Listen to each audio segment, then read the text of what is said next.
Title, Ang Gintong Yaman ng Mindanao. Noong unang panahon, may isang matandang maglalakbay na nagngangalang Lolo Kaloy, nakilala sa pagbibigay ng mga kwento tungkol sa kagandahan ng Pilipinas. Isang araw nagtanong ang kanyang apo si Mia, "Lolo, bakit po napakahalaga ng Mindanao sa ating bansa?" Ngumiti si Lolo Kaloy at sinimula ng kanyang kwento. "Alam mo ba, apo, na ang Mindanao ay parang isang baul na puno ng yaman na hindi lahat ay nakikita ng mata. Hindi lang ito basta isla, ito ang puso ng kayamanan at pagkakaiba-iba ng ating bansa." Nagpatuloy si Lolo Kaloy. "Ang Mindanao ang tahanan ng Med. Apo, ang pinakamataas na bundok sa Pilipinas.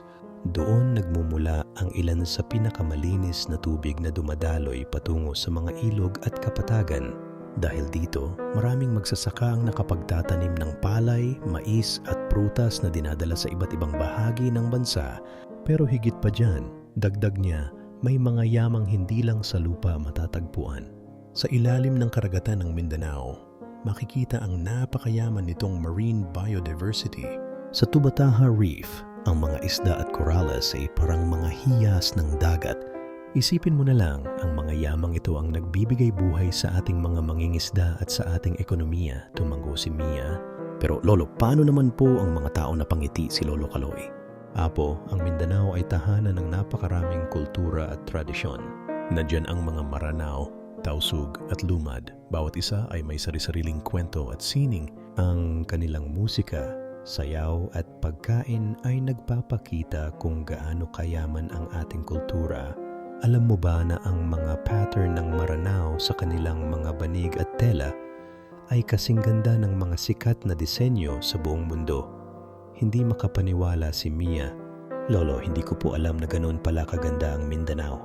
"Marami ang hindi nakakaalam," sabi ni Lolo Kaloy.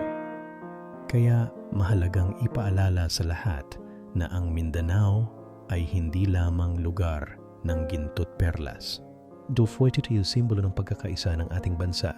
Kahit magkakaiba tayo ng wika at relihiyon, ipinapakita ng Mindanao na ang pagkakaiba-iba ay yaman, hindi problema." Pagkatapos ng kwento, sinabi ni Mia, "Lolo, kapag lumaki ako, gusto kong marating ang Mindanao at ikwento ito sa iba." Ngumiti si Lolo Kaloy at hinawakan ng kamay ng apo. "Tama ka, apo. Kapag nakita ng iba ang tunay na ganda ng Mindanao, mas maiintindihan nila kung gaano ito kahalaga sa Pilipinas." At mula noon si Mia ay naging tagapagkwento ng mga kwento tungkol sa Mindanao. Ipinapahayag sa lahat kung bakit ito isang natatanging yaman ng ating bayan